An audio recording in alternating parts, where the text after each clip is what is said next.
मैं माही English coaching academy में आप सबका स्वागत अभिनंदन करता हूँ। फिर से मैं एक बार आपके समक्ष सिंपल प्रेजेंट टेंस को लेकर आया हूँ। हम बहुत आसान तरीके से सिंपल प्रेजेंट टेंस सीखेंगे। अगर आप अंग्रेजी बोलना शुरू करना चाहते हैं तो सिंपल प्रेजेंट टेंस सबसे इम्पोर्टेंट है। आज आपको सिंपल प्रेजेंट टेंस आसान दिखने लगेगा और कैसे सिंपल प्रेजेंट टेंस आसान दिखने लगेगा वो मैं आपको यहाँ पर बताता हूँ। सबसे पहले देखेंगे सिंपल प्रेजेंट टेंस क्या होता है। सिंपल प्रेजेंट टेंस क्या होता है आप सभी जानते होंगे। सिंपल प्रेजेंट टेंस क्या होता है? सामान्य वर्तमान काल इसे बोला जाता है। क्या बोला जाता है बच्चों इसको? सामान्य वर्तमान काल। ये सामान्य वर्तमान काल इसे बोला जाता है। अब सबसे पहले जब कोई काम रोज होता है, यानी जब कोई काम रोज होता है, हम लोग जो कोई जो काम होता है ना रोज करते हैं, या हमेशा हम सच बोलते हैं, या हमेशा सच होता है, या हमेशा सच होता है, तब हम इस टेंस का प्रयोग करते हैं। तब हम इस टेंस का प्रयोग करते हैं। इसका प्रयोग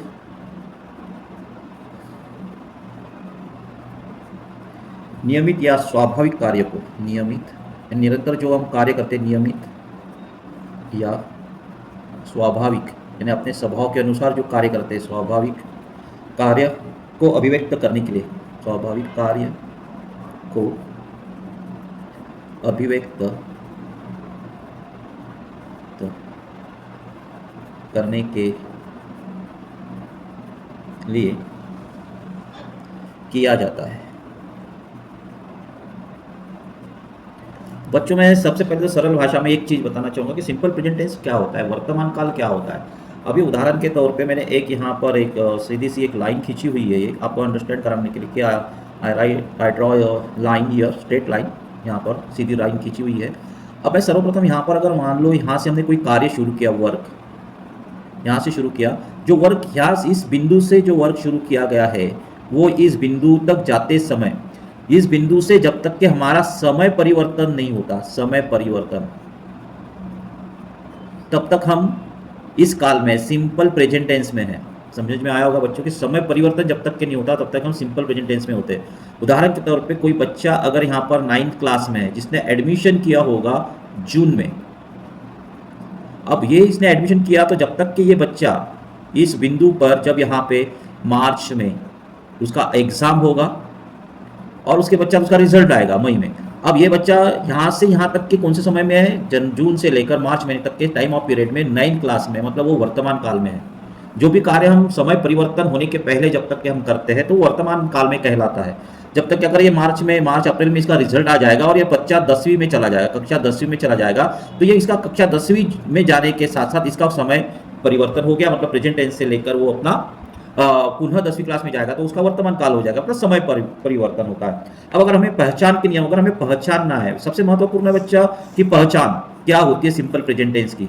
बहुत आसान है, आपको पता है इसके पहचान लगभग आसान होती है। कैसे आसान होती है इसकी पहचान? इसके हिंदी अनुवाद के अंत में, इसका जो हिंदी अनुवाद होगा ना, इसके हिंदी अनुवाद के अंत में, इसके हिंदी अनुवाद के अंत में ता है, ती है, ते है आदि शब्द आते हैं। कहने का तात्पर्य यह है कि भाई जो इसके हिंदी अनुवाद के अंत में जो है वो क्या आना चाहिए? ता, ती, ते आदि। जैसे उदाहरण, मैं स्कूल जाता हूँ, मैं स्कूल जाता हूँ। दूसरा उदाहरण, मैं पढ़ता हूँ, मैं पढ़ता हूँ। मैं खाता हूँ, मैं खाता हूँ। वह जाती है, वह जाती है। तुम आते हो, तुम आते हो। यहाँ पर जितने भी मैंने उदाहरण देखी अंत में क्या है? ता, ती, ती, ते।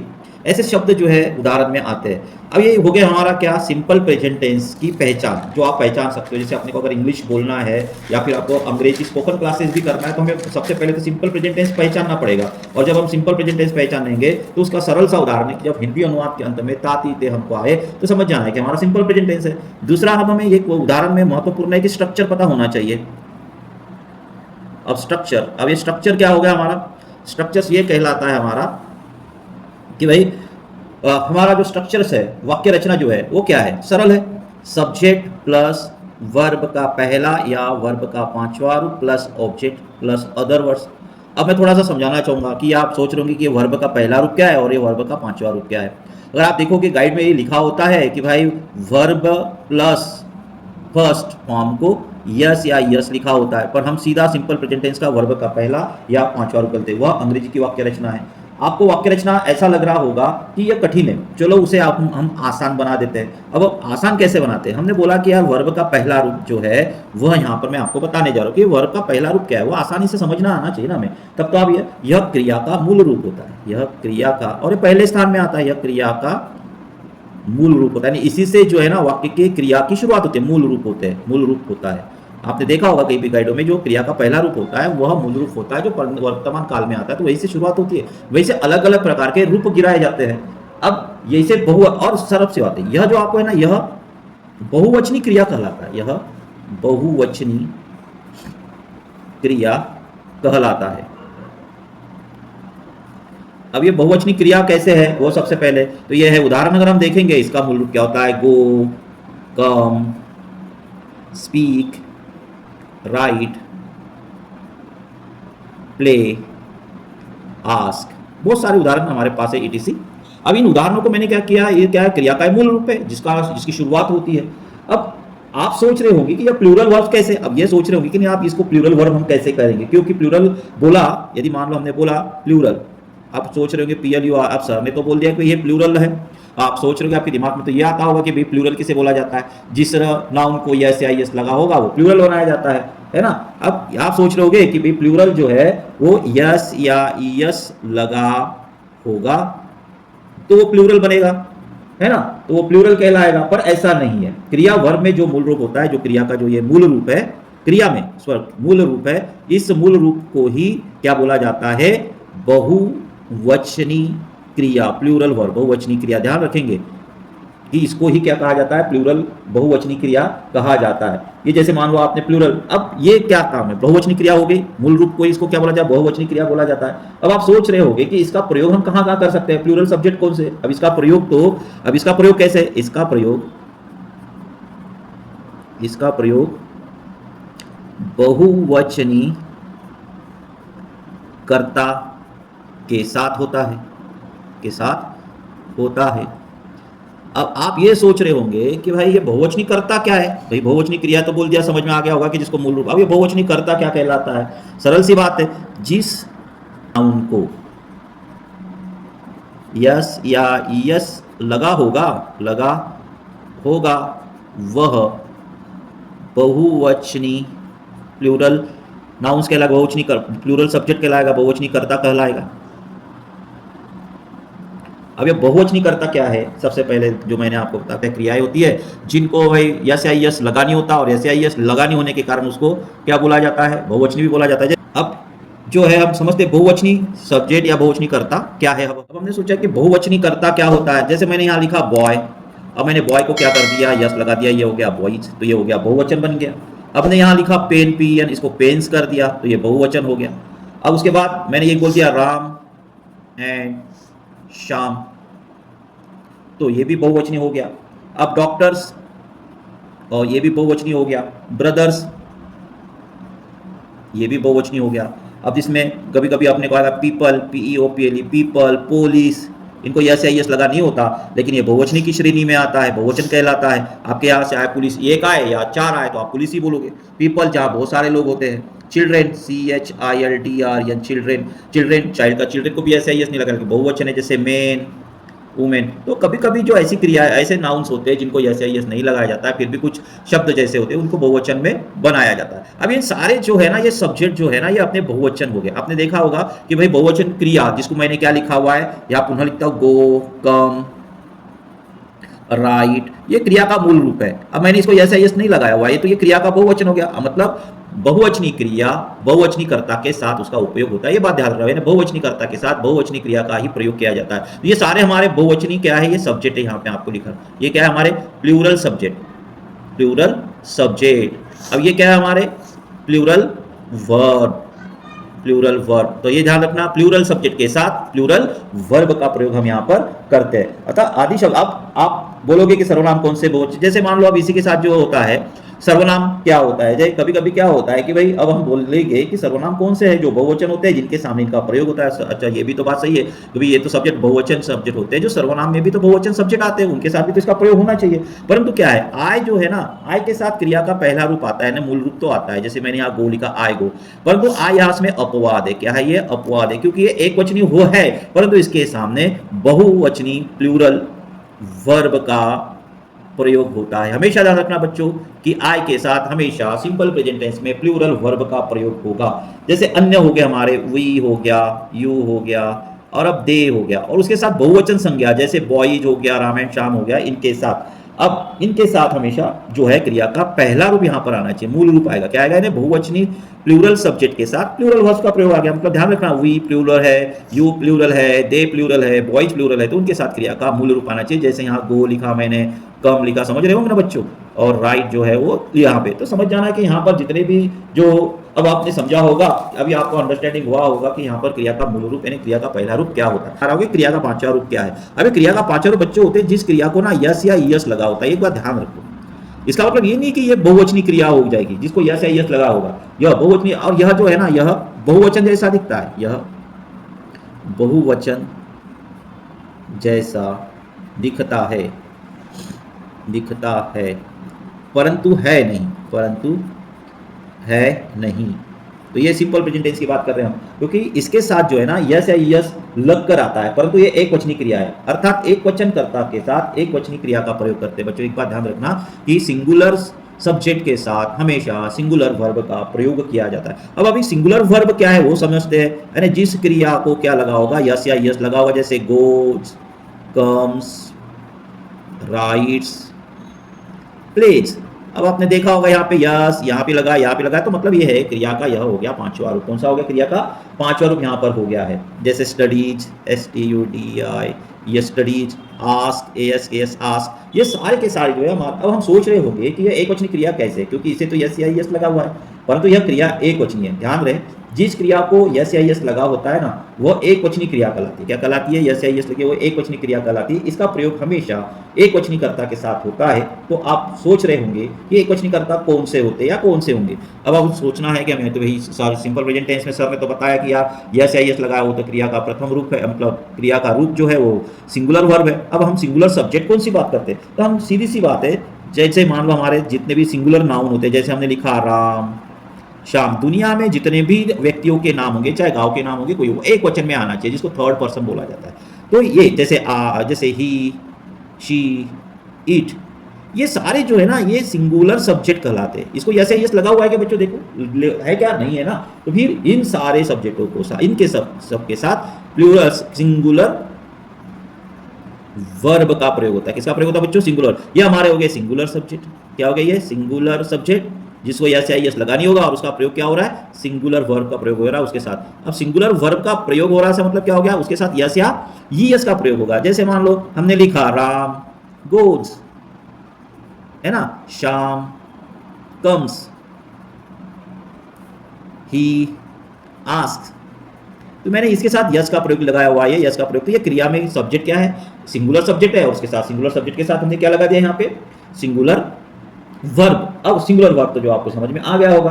अब हम देखते हैं कि इस वाक्य रचना का प्रयोग सबसे पहले तो क्या होता है। जैसे स्ट्रक्चर में हमने अब समझ में आ गया होगा बेस आपको कि सब्जेक्ट प्लस वर्ब का पहला या पांचवा रूप plus object plus other word. तो ये हो गई हमारी सिंपल प्रेजेंट टेंस की वाक्य रचना।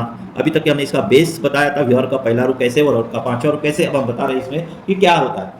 ध्यान रखें, इसके साथ हमेशा मैं रूल्स फॉलो कर रहा हूँ, फॉलो द रूल्स बताने जा रहा हूँ यहाँ पे। हमेशा ध्यान रखना कि अगर मान लो आई, वी, यू, दे तथा बहुवचन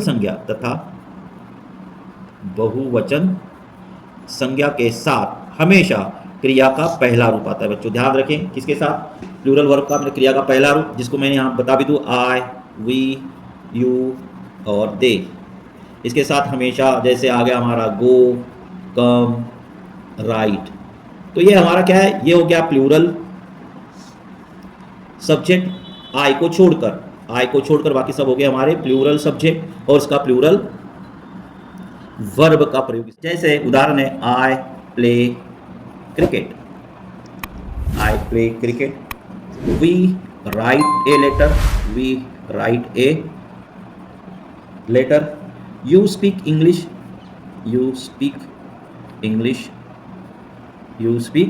इंग्लिश। अब ये हमने जो उदाहरण यहाँ पर लिखे हुए लिख कर दिए आपको बच्चों, ये सब जो है वो आई जो है अपवाद है, मैंने बताया, इसके साथ भी वो प्लूरल वर्ब का प्रयोग हुआ है। वी बहुवचन इसलिए राइट का प्रयोग हुआ है, यू बहुवचन इसलिए स्पीक का प्रयोग यहाँ पर हुआ है। अब ध्यान रहने लायक बात क्या है कि जैसे मान लो अब ही, शी और इट या एक वचन संज्ञा ही, शी, इट या एक वचन संज्ञा के साथ हमेशा क्रिया का पांचवा रूप प्रयुक्त होता है।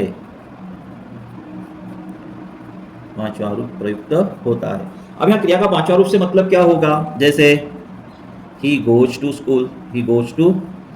स्कूल, यहाँ गोज आया वो बच्चे किसके साथ? ही के साथ, है ना। She eats mango, she eats an apple, वो एक एप्पल खाती है।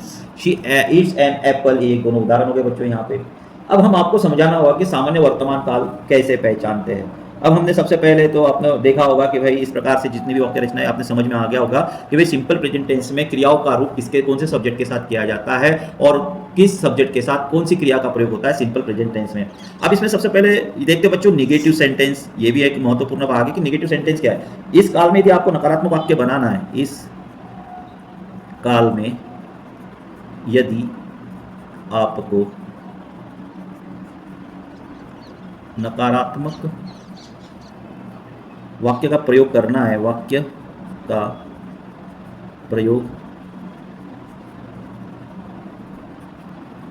है, तो हमेशा डू नॉट या डज नॉट सहायक क्रिया का प्रयोग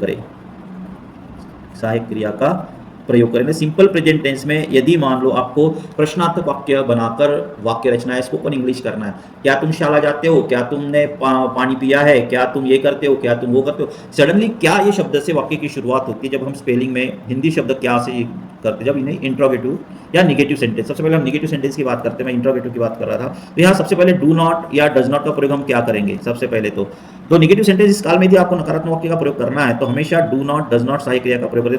तुम शाला नहीं जाते हो, तुम पानी नहीं पीते हो, इस प्रकार की वाक्य रचना हमें यहाँ पर बना। जैसे मैं शाला नहीं जाता, मैं शाला नहीं जाता। अब यहाँ पर जो है मैं शाला नहीं जाता, इसमें हमने क्या किया? I do not go to school, I do not go to school. अब इसको आसानी से समझते अपन, कैसे समझेंगे आसानी से? जैसे आई, वी, यू, दे तथा बहुवचन संज्ञा के साथ हमेशा डू नॉट का प्रयोग करें। हमेशा ध्यान रखें कि भाई आई, वी, यू देना। जैसे मान लो मैं यहाँ समझा, स्ट्रक्चर बता देता हूँ, I, we, you, they plus boys अगर आता है तो हमें सीधा डू नॉट प्लस वर्ब का पहला रूप plus object plus other words, इस प्रकार की वाक्य रचना है। जैसे we do not eat mangoes, we do not eat mangoes, इस प्रकार से हम कर सकते हैं। हम आम नहीं खाते हैं, वह शाला नहीं जाता है, मतलब वह शाला जाता नहीं है। इस प्रकार से वाक्य रचना हम यहाँ पर कर सकते हैं। और यदि मान लो अब सबसे पहले यह है कि यदि ही, शी, इट या किसी व्यक्ति का नाम आता है सिंगुलर में, उसके सामने हमेशा डज नॉट का प्रयोग करें। डज नॉट का प्रयोग करें किसके सामने बच्चों? ही, शी, इट या किसी व्यक्ति का नाम अगर हमें आता है तो उसके सामने हमेशा किसका प्रयोग करना है? डज नॉट का। फॉलो द, जैसे कि follow the rule, follow the rule when you use the negative sentence, when you use the negative sentence, जैसे अगर मान लो सब्जेक्ट हमारा ही, शी, इट या किसी व्यक्ति का नाम अगर हमारे सामने आया हुआ है तो उसके सामने हमेशा हमारा डज नॉट का प्रयोग करना है। किसका? डज नॉट का। उसके साथ क्रिया का पहला रूप लिखना है plus object plus other words. अब वह खाना नहीं खाती है, अगर उदाहरण लिखा वह खाना नहीं खाती है, वह खाना नहीं खाती है। She does not eat food, she does not eat food. Ram गाना नहीं गाता है, राम गाना नहीं गाता है। Ram does not sing a song, Ram does not sing a song. अब नोट ध्यान रखना, सामान्य गलतियां करता है विद्यार्थी। डज के बाद क्रिया को यस या यस नहीं लगाए, डज के बाद क्रिया को यस या यस नहीं लगाए। सामान्य होगा he does not, he does not goes. तो बच्चों ये सही है या गलत है? ये गलत है क्योंकि इसके साथ यस या यस आया हुआ है। तो कैसे होना चाहिए था? ये हमारा गलत हो गया। तो कैसा करना है? He does not go. क्या आएगा? ही डज नॉट गो, मतलब उस क्रिया को यस या यस नहीं लगाते, मतलब ये क्या हो गया? हमारा सही आंसर हो गया।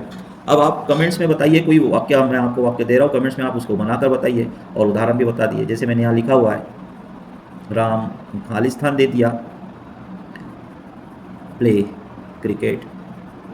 अब बताओ इसमें कौन सा आंसर आएगा? डू नॉट या डज नॉट? कमेंट बॉक्स में बताइए इसका आंसर। दे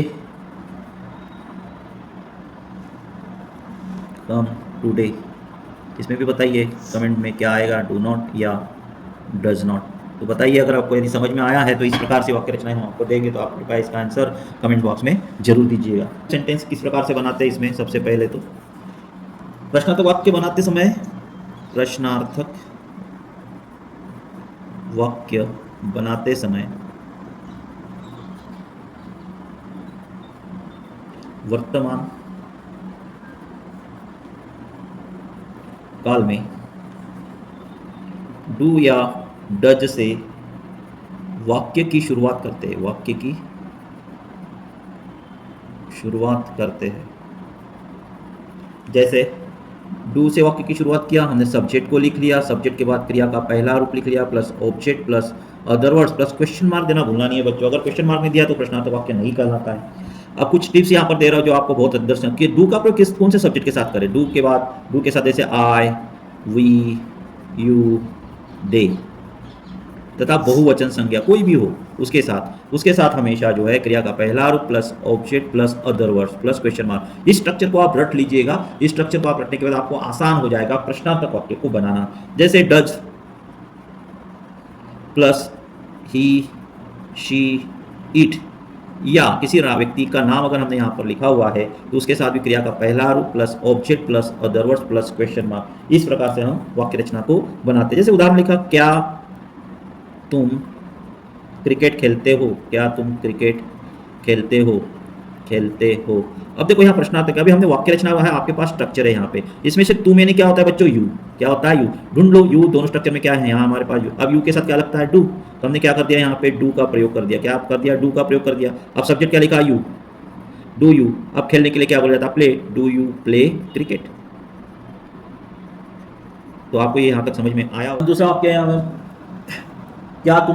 क्या वह शाला जाता है।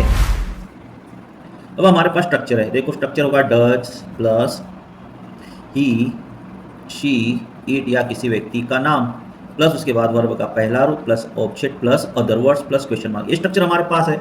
अब देखो कैसा, वह यानी क्या होता है, ही, क्या होता है ही। अब है इसमें ही, हाँ है, तो हमें किसका प्रयोग करना है, डज का, तो हमने डज सामने रख लिया। उसके बाद क्या लिखना, ही, डज ही, जाने के लिए go, does he go to school. है ना आसान, कितना आसान बना दिया। तो इस प्रकार से अगर आप प्रैक्टिस करते रहोगे तो आपको इस वाक्य रचना में बहुत आसानी से स्पोकन कर सकते हो।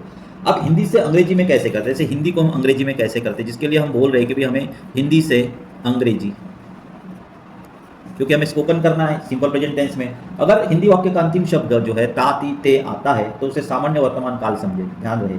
अब सामान्य तरीका है अंग्रेजी में बदलने का। सबसे पहले क्या है, हिंदी की वाक्य रचना क्या होती है। हिंदी की वाक्य रचना आपने देखा होगा यहाँ पे बच्चों, कर्ता प्लस कर्म प्लस क्रिया, इस प्रकार की वाक्य रचना आती है। अंग्रेजी की देखो कैसी आती है, कर्ता प्लस क्रिया प्लस कर्म प्लस अतिरिक्त शब्द। यह अंग्रेजी की वाक्य रचना है बच्चों। आज जैसे मैंने यहाँ लिखा है, मैं खाना खाता हूँ। अब आपके पास ना स्ट्रक्चर है, मैं खाना खाता हूँ, कौन सा स्ट्रक्चर है, ये सब्जेक्ट प्लस वर्ब का पहला या पांचवा रूप। ये ध्यान रखो, याद कर लो पूरा स्ट्रक्चर, आप आसान से कर दो। देखो तरीका, ट्रिक देखो।